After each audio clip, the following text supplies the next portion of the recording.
E aqui estamos nós novamente com o Colheita Cast todas as quintas-feiras, chegando diretamente até você. E hoje nós vamos falar de um assunto muito pertinente, que alcança a criança, alcança a jovem, alcança a pessoa adulta, a pessoa idosa, que é acerca da cura divina. Você já foi curado por Deus? Ele já te tocou a ponto de uma enfermidade, de uma doença simplesmente desaparecer do seu corpo? Se sim, escreve ali no chat e compartilha conosco o que é que Jesus já fez por você. E no final hoje estarei orando para que um milagre aconteça na sua vida. Em seu ministério terreno, Jesus Cristo, peregrinando sobre a terra, ele sempre enfatizou a cura divina. Ele trouxe libertação aos cativos no espírito, aos cativos na alma e também aos cativos no corpo. Então, ele andou realizando sinais, maravilhas e prodígios. E de tempos em tempos na história, as ondas de milagres, elas tendem a ressurgir. Conforme existe um desespero santo pela presença de Deus, uma busca incessante pela presença de Deus, os sinais, maravilhas e prodígios, eles voltam à tona, começam a ressurgir e muitos milagres começam a borbulhar na família de Deus. É o Colheita Cast com você. Escreve aí o que é ou do que é que o Senhor já te curou, que nós já estaremos de volta.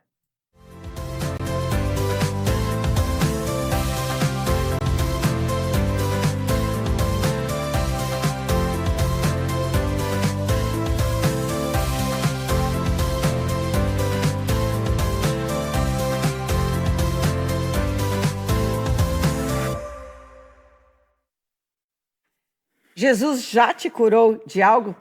Tenho aqui comigo a Denise Trento. Denise, Jesus já te curou de alguma coisa?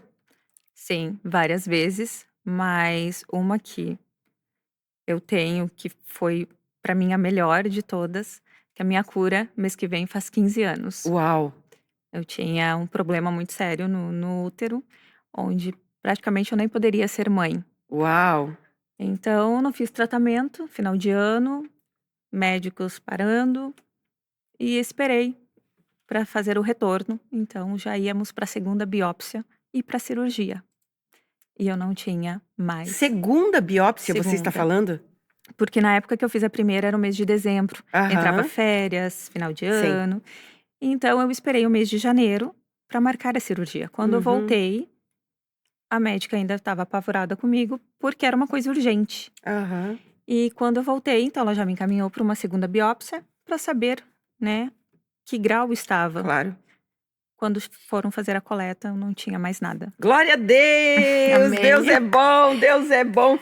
Mateus capítulo 4, versículo 23 diz: Jesus percorria por toda a Galiléia, ensinando nas sinagogas, pregando o evangelho do reino e curando toda sorte de doenças e enfermidades entre o povo. Quando fala toda sorte, não importa se é uma gripe, se é uma sinusite, se é uma infecção, inflamação na garganta, ou se é um câncer ou qualquer outra coisa, não importa. O que importa é que ele cura. Ele curou ontem, ele cura hoje e ele sempre vai curar. O sacrifício vicário dele traz esta libertação para as nossas vidas. E me conta, como você se sente depois da cura? Teus exames? Nunca mais deu nada. Nada? Faço anualmente, graças a Deus, nada. Glória. Curada. Curada, totalmente curada. Mas sabe que às vezes eu me pergunto, porque eu já vi muitas pessoas serem curadas Aham. de várias doenças, Sim. mas com o passar do tempo acaba voltando. Isso é possível? Lamentavelmente, é possível. O milagre que Jesus faz, ele faz, ele realiza. Só que de um corpo doente, é um corpo que está com a morte dentro dele. A enfermidade é a morte. O inimigo veio para roubar, matar e veio para destruir. E quando Jesus opera o milagre na vida da pessoa, entra a vida na morte e aniquila por completo aquela doença. É ali que o milagre acontece. Só existe uma coisa. Se a pessoa não alimentar a vida que entrou dentro dela, através da palavra de Deus, através da oração, de uma vida de fé, a morte começa a fechar novamente a vida. Ou seja, a pessoa recebeu vida, mas não alimenta a vida e pode acabar perdendo. Eu lembro de uma época, recebemos aqui na igreja a missionária Heidi Baker, e foram incontáveis o número de pessoas que foram miraculosamente curadas. Uma coisa assim assustadora. E a quantidade de pessoas que acabaram perdendo a cura, porque então veio a região inteira para poder apenas estar aqui com ela e receber o milagre. A quantidade de pessoas que perdeu a cura também foi grande, porque foram pessoas que vieram apenas para receber a cura. Então ela volta para suas origens, talvez uma vida de idolatria, talvez uma vida em religiões não cristãs, etc. e tal, e então aquilo vai matando a vida de Deus. O Zoe, a própria vida de Deus. Então, daí tu me pergunta, é possível uma pessoa perder a cura? Seria como você me perguntar, é possível a pessoa perder a vida de Jesus dentro dela? Sim, pelas decisões, porque toda pessoa, ela é uma morada, e são as decisões da pessoa que sustentam aquilo que está dentro dela. É muito lamentável, mas sim, pessoas perdem a cura. Uma outra coisa que faz a pessoa perder a cura é não dar a glória a Deus. Dar a glória a qualquer outra coisa, menos a Deus. No meu caso, sem explicação. Foi ele, não fiz tratamento, não fiz cirurgia. Sim. E para encerrar, quem trouxe nós à igreja foi a nossa filha. Então foi cura divina mesmo, não tem outro argumento. Que lindo isso, nossa. Sim. E todo mundo, pastor, independente de ser cristão ou não cristão, pode receber cura. Todo mundo. Jesus não olha se a pessoa é cristã ou não. Jesus olha naquele momento o desespero da pessoa. Enquanto você falava, me lembrei uma porção que eu simplesmente amo nas escrituras, né? Porque eu me identifico muito com essa mulher, a mulher hemorrágica, que há 12 anos sofria com uma séria hemorragia, e as escrituras dizem que ela já não tinha mais recursos, tinha gasto com toda a medicina disponível na época, e não tinha mais recursos, e a última alternativa para ela era Jesus. Supõe-se, então, diante do exposto, que a mulher não era cristã. Se ela fosse cristã, se ela fosse seguidora de Jesus, Jesus não teria sido a última opção para ela. Mas ela, ouvindo falar de Jesus, ouvindo falar dos milagres, ela se dirigiu até Jesus. Então, essa porção bíblica, este relato, me ensina muitas coisas, me traz muitas lições. E uma das lições é que se existe um desespero da tua parte, uma busca desesperada por Deus, ele se volta para ti. Aquela mulher, ela com muito sacrifício. Eu digo com muito sacrifício porque nós mulheres sabemos o que é uma hemorragia de 1 mês, talvez nem todas saibam, né? Mas imagina uma hemorragia há 12 anos. Então ali nós podemos dizer que ela era uma mulher anêmica, depressiva, porque ela se sentia como que quase que excluída da sociedade. Ela não podia, talvez, participar de todos os eventos, não tinha nem essa disposição. E ela fez todo o esforço de passar pela multidão até tocar.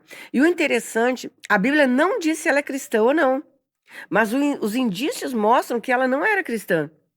E quando ela tocou na orla, ela disse para ela, se pelo menos eu tocar na orla da veste, eu vou ser curada. E quando ela tocou, Jesus parou. E respondendo aos discípulos, ele disse, porque de mim saiu virtude. Olha que lindo. Maravilhoso. Respondo outra pergunta. Jesus cura só o cristão? Jesus pode curar um espírita? Jesus pode curar um não cristão? Pode. Jesus pode curar um ateu? Claro que pode. É a disposição de coração e a fé que tu libera em direção daquela ação. Ela creu naquele momento. Talvez ela não tinha confessado a Jesus ainda, mas ela creu naquele momento, ouvindo falar. E Romanos diz: a fé vem pelo ouvir e o ouvir da palavra de Deus. Então, ela ouviu falar que Jesus estava ali, andando, curando, realizando milagres. E ela disse: se eu tocar só na orla das vestes, eu vou ser curada. E aqui prova que o desejo de Deus é que todo mundo seja curado. Essa foi uma das curas. Jesus fez inúmeras, Inúmeras. inúmeras. É possível contar? Não parei. Eu acho que fica um pouco difícil contabilizar e separar entre o milagre e a cura divina em si. E mesmo porque a Bíblia diz que Jesus fez muitos outros, além dos registrados, muitos outros milagres, que não haveriam livros o suficiente para poder registrar todos os seus feitos. Mas com certeza, imagina a própria vida de Deus andando. Se as escrituras relatam que a sombra de Pedro curava, imagina Jesus. A presença de Jesus, aonde ele estava, eu acho que numa certa distância, tudo que era tocado por aquilo, toda a criação, incluindo a natureza, tudo recebia vida. Eu penso. Assim como eu tenho a minha forma de interpretar a questão da sombra de Pedro, né?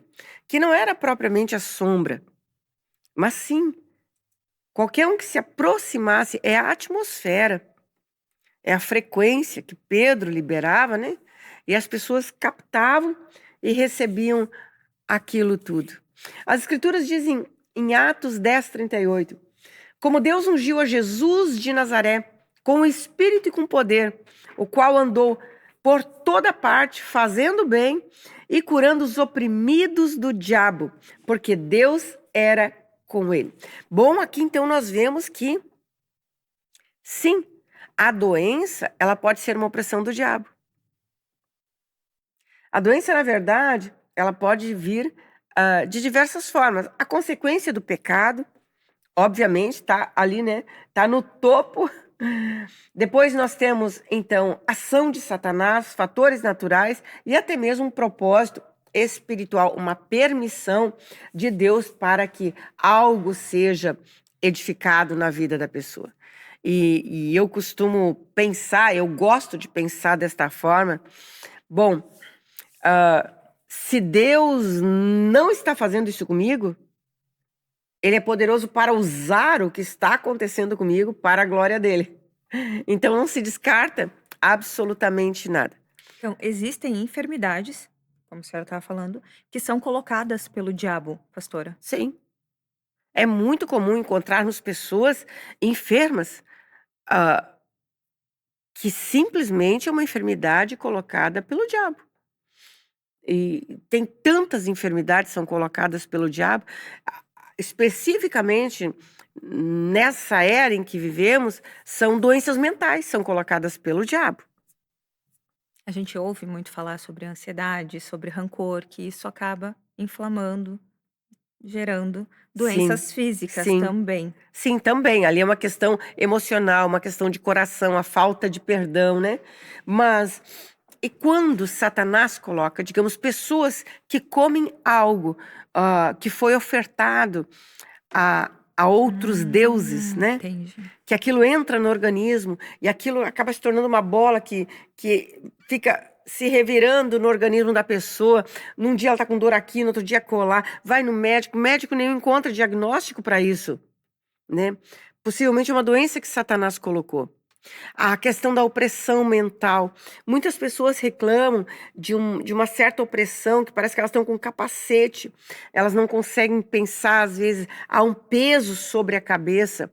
Isso são doenças que Satanás coloca. Como que Satanás consegue tocar? Vamos falar agora só da família da fé, os filhos de Deus. Como que Satanás consegue colocar uma enfermidade num filho de Deus? Como isto é possível? Sim, isto é possível. A partir do momento em que eu dou a ele permissão. Se eu já não dei anteriormente permissão, eu posso dar permissão a ele, ainda que inconscientemente, com minhas próprias palavras. Mas como isso é possível? Isso é possível quando eu começo a pensar quando eu passo a denegrir a minha própria imagem, quando eu começo a duvidar da minha capacidade. Mas isso é muito comum também hoje em dia. É muito comum. Mas a partir do momento que eu dou ao diabo o poder de uma palavra que sai da minha boca, de colocar na mão dele, eu não consigo fazer isso. Eu não tenho forças. Eu não sei se eu quero. O diabo usa isso contra a minha vida. Ele não usa na primeira frase. Ele vai reunindo. Ele vai reunindo até encher um copo. Eu não consigo. Eu não posso. Eu estou sem forças. Eu não estou me sentindo bem. Eu estou cansada. Ai, eu estou esgotada. Eu estou estafada. Eu estou com estresse. Eu estou à beira de um burnout. Quando esse copo está cheio, pronto. A questão é que daí nós não acreditamos que demos permissão ao diabo para fazer algo na nossa vida. Porque foi no decorrer de um tempo que isso aconteceu. E aqui já nem é mais enfermidade, se instala uma doença. E essa doença não tem uma origem precisa. E os médicos dão remédios paliativos, talvez, remédio placebo, porque é dever deles tratar o sintoma da pessoa. Mas a pessoa tem que saber a origem daquilo, e ela não consegue encontrar a origem. E se perguntarmos, vem cá, você não andou falando palavras... Não, eu não falei. Não falou tudo a ponto de encher um copo, mas foi falando aos poucos. E quando o copo estava cheio, o diabo disse, pronto, eu tô com o prato pronto. Então, o diabo bloqueia um órgão da tua vida, atua no teu cérebro. Por exemplo, esse copo cheio aqui, com essas palavras que eu disse, e talvez mais algumas, é o suficiente para causar um bloqueio mental e paralisar a pessoa. A pessoa se sentir incapaz e impotente para continuar. Daí começam certos tipos de pensamentos que eu já ouvi de pessoas de 30 e poucos anos de idade. Eu não tenho mais idade para isso. Eu não vou conseguir. Eu não sei se eu tenho forças. Já não é mais meu tempo. Eu já não sou mais jovem. Coisas desse tipo. E isso não vem da pessoa. Porque não era assim que a pessoa pensava anteriormente. Começou a pensar a partir de um certo momento. Doenças que Satanás coloca. Então, se faz necessário, a medicina faz o serviço dela. Eles precisam tratar essa questão para que a pessoa tenha ânimo de voltar à vida. Só que isso vai acabar anestesiando a pessoa. Entendo. E esse tipo de doença, só quem pode trazer a cura é a Igreja de Cristo. Mas eu acredito que muitas pessoas não saibam, sejam leigas em alguns assuntos, Com e isso certeza. realmente acontece com a gente, já cristão, entendendo um pouco mais, e mesmo assim, às vezes, a gente acaba colocando esses empecilhos Com no certeza. nosso dia a dia. Quantas são as vidas que dizem que estão desanimadas, estão cansadas, estão fracas, estão sem forças, têm vontade só de ficar tiradas, sem ânimo, desanimadas, né? Eu creio que a maioria das Muitas. pessoas já passam ou já passaram por isso. Com certeza. E é muito difícil, pastor. Eu já tive uma fase desafiadora assim. Mas daí a pergunta que eu faço, isso será que não é um copo cheio de palavras que a própria pessoa liberou sobre Com si? certeza. E que entregou nas mãos do diabo? Com certeza. E agora o diabo disse, Denise, Trento é assim, assim, assim. Exatamente. Por isso mesmo que eu falo que muitas pessoas são leigas nesse assunto Claro. e não entendem. Hoje, a gente entendendo um pouco mais, a gente ora Claro, e entrega. com Mas certeza. mesmo assim, a gente às vezes vai e quer fazer no braço e puxa de volta. Mas é muito difícil. É uma situação que a gente acha que não vai conseguir passar. Impotência. Aham. Mas daí o que eu te digo é o seguinte, desde a tua juventude, também passou. Todos nós passamos por esse tipo de situação. Todos nós passamos por dificuldades. E sempre vencemos. Sempre vencemos. Por que agora? Porque nessa estação, nesta era, as pessoas acham que não conseguem vencer. Qual a razão disso? Eu acho que muitas pessoas hoje as redes sociais acabam influenciando.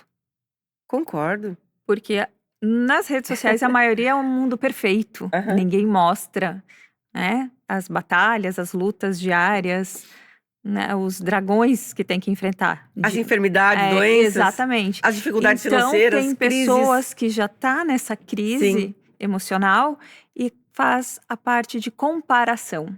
Uhum. E eu acho que uma das hipóteses seria ali, se comparar com outras pessoas. Eu falo por experiência, Aham, como profissional, aham. muitas vezes eu me comparava, né? Me achava incapaz de fazer ou de chegar lá onde fulano chegou. Ou me comparava porque eu não tenho a delicadeza que fulano Uhum. tem. E isso acaba baixando a nossa, desde a autoestima, a nossa frequência, Uhum. vamos A vibrando baixo. força, né? Exatamente. E vem a vontade de desistir. Uhum. Crises de identidade. Aham. Mas a crise de identidade existe exatamente pelo fato da pessoa não assumir a sua identidade. Quando nós descobrimos que Deus criou cada um de nós com uma identidade particular, individual, e que há um plano lindo para cada um de nós, se a gente entrar para aquilo que Deus tem, não vai haver competitividade. Hoje eu vejo isso. Hoje eu vejo isso e trago na minha profissão que somos seres únicos. Aham, Cada um com a sua peculiaridade. exatamente. Isso é maravilhoso, né? Incrível. É, E é muito bom poder entender um pouco mais sim, e conseguir levar para algumas pessoas. E entender que é só buscar a Deus. é, Estamos bem. exatamente. Buscar a cura divina. Aqui tem uma outra passagem no Evangelho de Marcos que mostra Jesus curando vidas. Ó, Marcos, capítulo 1, versículo 40 a 42. Aproximou-se dele um leproso, rogando-lhe de joelhos: se quiseres, podes purificar-me. Jesus, profundamente compadecido, estendeu a mão, tocou e lhe disse: eu quero, fica limpo. No mesmo instante, lhe desapareceu a lepra e ele ficou limpo. Observa bem, esse homem, ele não pediu para Jesus o curar, ele era um leproso. E pela situação, pela colocação dele, dá a entender que ele já estava com uma lepra em estágio extremamente avançado. E ele diz para Jesus: se quiseres, podes purificar-me. Ele disse: Jesus, se tu quiser me curar, então me cura. Ele não pediu. E olha, Jesus profundamente compadecido. Jesus olhou para o coração desse homem. Talvez esse era um homem que já tinha quase que desistido da vida. Ou talvez, como foi colocado aqui na mesa, agora mesmo, né? A pessoa desanimou. Eu nem sei mais se é para mim viver ou não, eu nem sei mais se é para mim continuar nesse ramo profissional, eu nem sei se é para mim continuar batendo nessa porta. Então, Jesus, se tu quiser fazer, faça alguma coisa. Não tô nem aí, se tu quiser fazer, faz. Eu acho que naquele momento, Jesus, diante desse leproso, pelo fato dele ter se compadecido profundamente, ele olhou o coração e disse: meu Deus, é uma pessoa sem identidade, é uma pessoa sem esperança, é uma pessoa que se ficasse exterminando aqui no Vale dos Leprosos, se ficar ali nesse lugar, para ele tudo bem. Mas Jesus não veio para que nós venhamos continuar doentes. Jesus não veio para que nós venhamos continuar leprosos ou em cima de uma cama. E Jesus, diz as Escrituras, ele estendeu a mão e tocou. Só que tem uma coisa, ninguém podia tocar em leproso. Jesus estendeu, Jesus foi contra a lei natural e tocou neste leproso e disse: eu quero. E eu acho que nós deveríamos ter isso muito claro na nossa mente. Muito além da cura divina, muito além do milagre que Deus quer realizar na nossa vida, é o milagre na nossa alma, é o milagre no nosso espírito. Ele quer tirar, muito além de tirar a lepra, ele quer tirar a dor do coração. Ele quer tirar a sequela daquela doença. Ele quer tirar a tristeza. Ele quer tirar o nosso espírito de lugares de catividade e trazer para lugares de luz. Ele quer trazer a salvação para o espírito, a alma e o corpo. Ele não focava única e exclusivamente a cura do corpo. Qual o sentido que existe em Jesus curar uma vida se ele estiver trabalhando somente a nível de corpo? Não existe sentido, a missão dele está incompleta, porque ele veio para religar, reconectar o homem com Deus. E aqui envolve a salvação, espírito, alma e também o corpo. Então Jesus disse, eu quero te curar. E é isso que Jesus diz para ti hoje, eu quero te curar. E assim como Jesus se compadeceu profundamente deste leproso, Jesus hoje se compadece de ti. E ele pode estender a mão e te tocar e te dizer, eu quero ser livre desse teu mal, ser curado, sejam perdoados teus pecados, ser limpo, aqui no caso do leproso. Então, a questão aqui com relação a esse leproso não é se Jesus podia ou não curá-lo, mas a questão é se Jesus queria ou não curá-lo. Interessante essa porção. É diferente na conotação das outras referências de cura.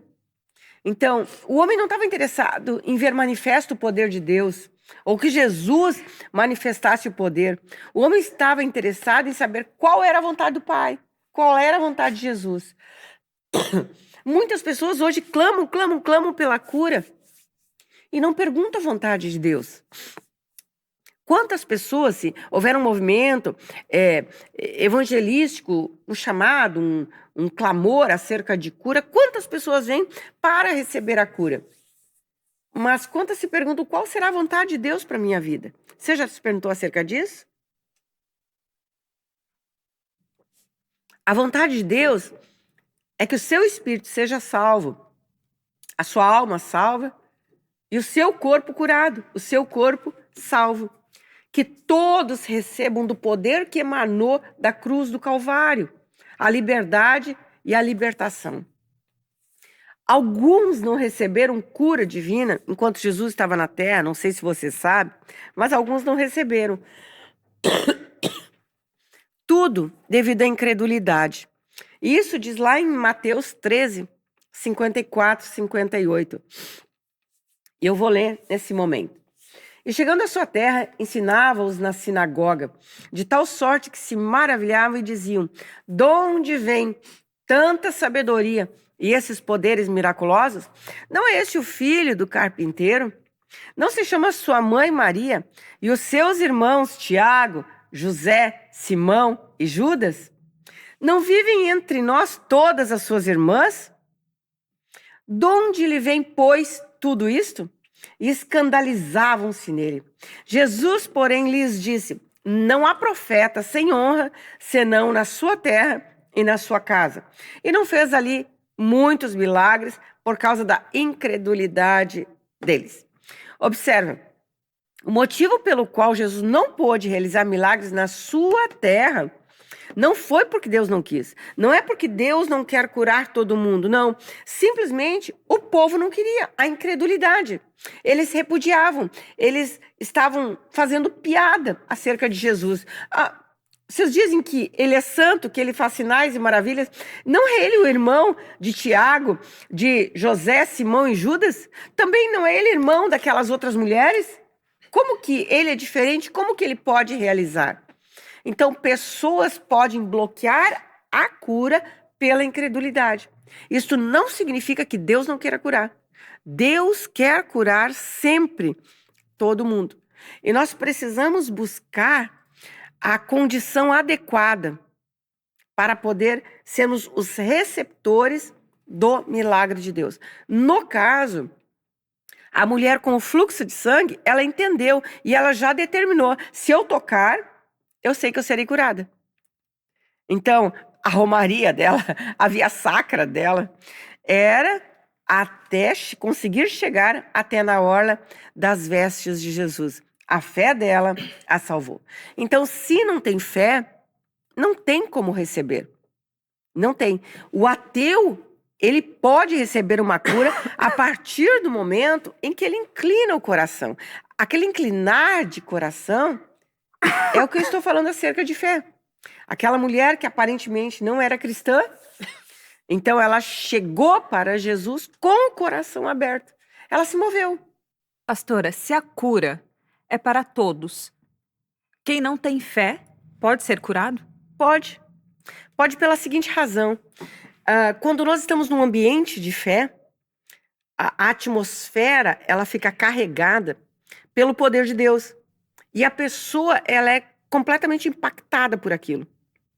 Daí me veio à memória agora, num período que estávamos vivendo um grande avivamento aqui em Sapiranga, na igreja, e duas pessoas totalmente céticas acerca do que estava acontecendo aqui, entraram na igreja e ficaram lá no fundo, na parte de trás, com os braços cruzados. E durante o desenrolar de toda a programação, eu observei aquelas pessoas. Ao final de tudo, uma delas se dirigiu à frente para falar com o pregador, e a outra ficou vindo aos poucos, lentamente.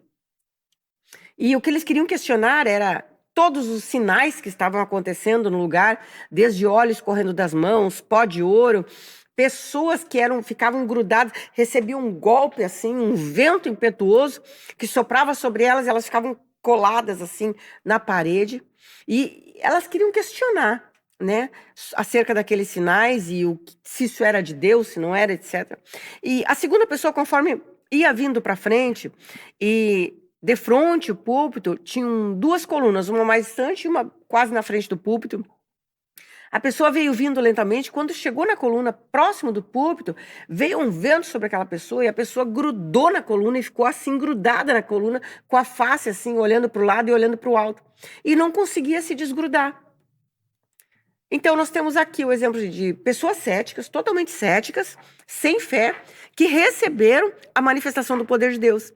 E isso acontece também na questão de cura divina, porque a pessoa está numa atmosfera impregnada pela presença. Ela não precisa gerar a fé para a cura. Ela se expôs àquilo ali.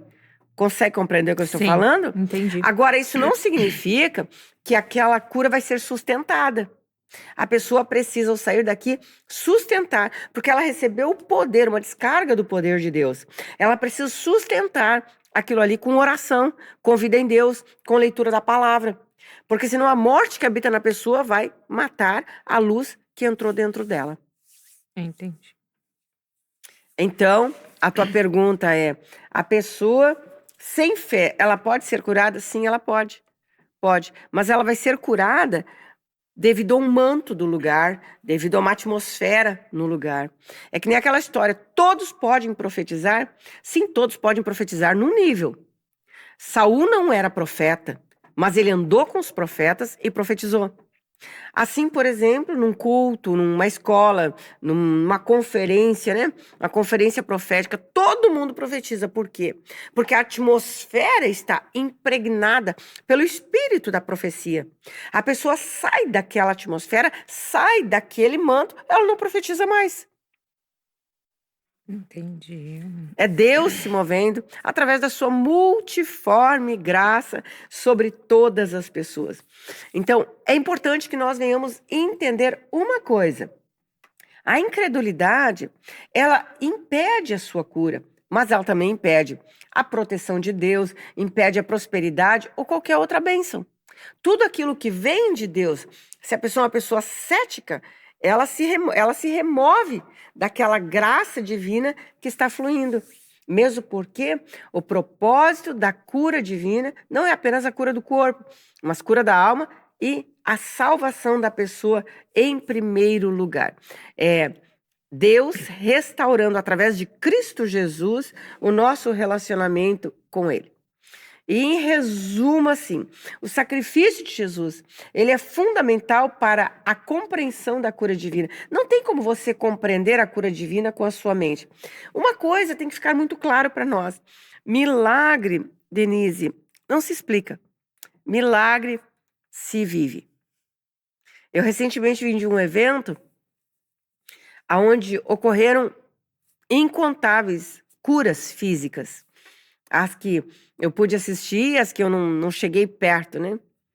Mas teve um momento que foi bem interessante. A ministradora disse: todos aqueles que têm problema de surdez, não é problema de audição, é surdez, em um ou dois ouvidos, fiquem aqui na fila 1. Problema de visão. Não é problema de enxergar, é cegueira. Em uma ou duas vistas, fiquem na fila 2. Quando ela disse fila 2, os da cura da fila 1 já tinham sido curados. Isso sem oração, sem nada. Sem posição de mãos, sem nada. Isso é uma atmosfera. Precisamos criar uma atmosfera de milagres. Nós, filhos de Deus, precisamos criar. Eu tive uma experiência bem interessante que eu prometi no início do Colheita Cast, prometi que eu ia compartilhar. Sim. Lá pelo mês de março, eu estava com 3 hérnias de disco e na coluna cervical, e a cirurgia junto com o rompimento do tendão do braço direito. Não sei como tudo aconteceu. Então eu estava com o encaminhamento da cirurgia da coluna e o encaminhamento da cirurgia do ombro. Imagina, isso iria me imobilizar por quanto tempo? Sem comentários. E eu estava assim bem limitada nos meus movimentos. Não sei como aconteceu, aquelas histórias todas, né? A gente não sabe como acontece, mas começa a dor, a gente vai fazer exames e diagnostica. E eu estava num período de louvor no culto. Eu não havia pedido cura, nada, mas eu estava com os laudos, estava com todo o encaminhamento no hospital, estava tudo prontinho. E durante o louvor, eu ouvi uma voz que me disse: pede para minha cura. Eu achei aquilo tão gentil, sabe? Espera-se que pelo fato de eu ser pregadora da palavra, pelo fato de eu ser pastora, que eu corra para Jesus e peça cura imediatamente, né? Mas nem sempre a gente faz isso especificamente. A gente diz, remove toda a dor, né? Me cura, mas às vezes a gente faz isso assim, coisas assim rápidas, e não dedicar um tempo, não entrar naquela atmosfera, como aqui eu te falei, onde pessoas eram curadas sem imposição de mãos, sem nada, né? E quando eu ouvi aquela doce voz falar comigo durante o louvor aqui na igreja, e disse assim: por que tu não pede para que eu te cure? Nossa, aquilo foi tão lindo para mim. E naquela hora, eu disse: Jesus, me cura.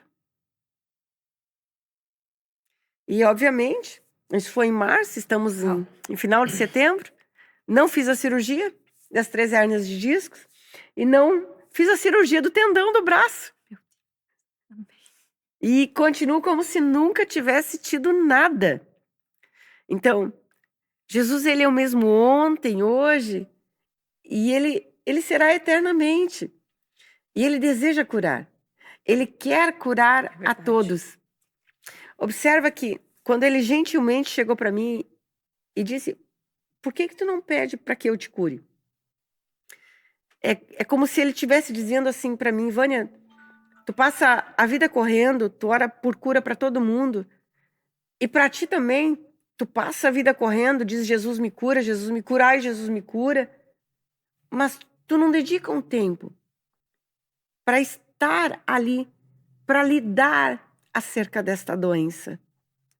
E dizer especificamente para mim: Jesus, são 3 hérnias de disco e o tendão do meu braço direito é rompido. Me cura. Às vezes Jesus só está esperando isso, sabe? E não significa que você não é uma pessoa de fé, você é uma pessoa de fé. Mas talvez está precisando apenas a forma adequada para você pedir a cura. Não é aquela cura onde você está desesperado e com extrema dor e não aguenta mais, e perturbado também por causa da dor. Não. É um momento muito santo. É um momento tão maravilhoso, porque é o encontro com o teu Senhor. É o poder que ressuscitou Cristo dentre os mortos vindo sobre a tua vida e trazendo vida para você. Trazendo vida aonde já estava habitando morte. Porque o que é a enfermidade, senão o que é a doença, senão em alguma região do teu corpo, a morte querendo dominar. Porque a partir daquilo ali, outras coisas serão prejudicadas. Se eu fizesse a cirurgia, talvez eu teria a limitação dos movimentos, tanto da coluna quanto do braço. Não se sabe o que iria acontecer. Mas se a cura é para todos, por que não dizer: Jesus, me cura? Ele quer curar, ele quer salvar, ele quer restaurar. E a cura é para hoje, para mim e para você, para os nossos dias hoje. Eu quero orar por você, mas eu quero que você tenha esse tempo especial, assim como aquele momento santo que eu tive com ele, durante o período de louvor que ele chegou para mim e disse: por que tu não pede que eu te cure? Ele, como um verdadeiro pai, chegou para mim e diz: Vânia, para um pouco. Pensa um pouco em ti. E por que tu não pede que eu te cure? É isso que eu estou dizendo para você hoje. Tenha essa conexão com ele agora, porque eu vou orar por cura. E eu quero que depois você mande, seja pelo Instagram, @Igreja Colheita, pode ser, mande um direct lá e conte o testemunho do que Jesus fez na tua vida. Porque eu quero ler no próximo Colheita Cast a manifestação do poder de Deus sobre a humanidade ainda hoje. Os sinais são para hoje, disponíveis para mim e para você. Talvez é o momento de você parar de correr, de buscar respostas com relação à sua saúde e simplesmente ter esse momento santo. Está pronto? Você está pronto para que eu possa orar por você? Senhor, eu estendo as minhas mãos agora sobre todas as vidas que estão assistindo essa transmissão. Na autoridade que me concede o nome de Jesus agora, eu declaro alinhado agora todos os nervos desta perna, agora que sejam distendidos, agora, pelo poder do nome de Jesus. Agora toda bursite, toda artrite, toda artrose tenha o seu fim agora, pelo poder do nome de Jesus. Toda enxaqueca hereditária, eu dou ordem agora, cessa e nunca mais retorne. Toda gastrite, esofagite, refluxo, agora úlcera de duodeno, eu dou ordem agora, seja curada pelo poder do nome de Jesus Cristo.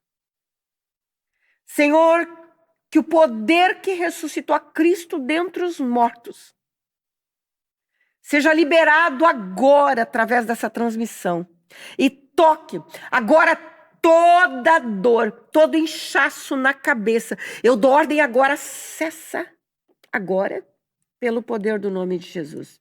Todo problema nas juntas agora, toda dor, eu dou ordem, cessa. E eu declaro a cura física. Todo problema nos pés agora, na rótula dos pés, eu dou ordem agora, cessa. Todo problema nos tendões, nos músculos, nos ossos, eu dou ordem. Todo desgaste ósseo, que a vida de Deus entre e que cesse todo desgaste ósseo. Agora todo problema dentário, agora toda inflamação ainda que oculta, toda inflamação, toda dor, agora cessa pelo poder do nome de Jesus. Eu abençoo essas vidas e eu declaro, haja cura, desde o alto da cabeça à planta dos pés. Senhor, visita cada órgão, cada célula desse corpo. Todo tumor seja extirpado, destruído. Toda célula maligna agora morra pelo poder do nome de Jesus. E que células agora boas se multipliquem. Eu abençoo você. Eu abençoo a sua casa. Eu abençoo a sua família. E comece a partir deste momento a fazer aquilo que você não conseguia fazer anteriormente. Mova-se, teste o seu corpo, porque este é o poder de Deus sobre a sua vida. Eu quero lhe convidar a estar aqui comigo domingo, na Igreja Colheita, às 9 horas da manhã e às 19 horas, para que você receba o seu milagre e a sua cura divina. Que Deus os abençoe grandemente e nos vemos no próximo Colheita Cast. Beijo grande para você.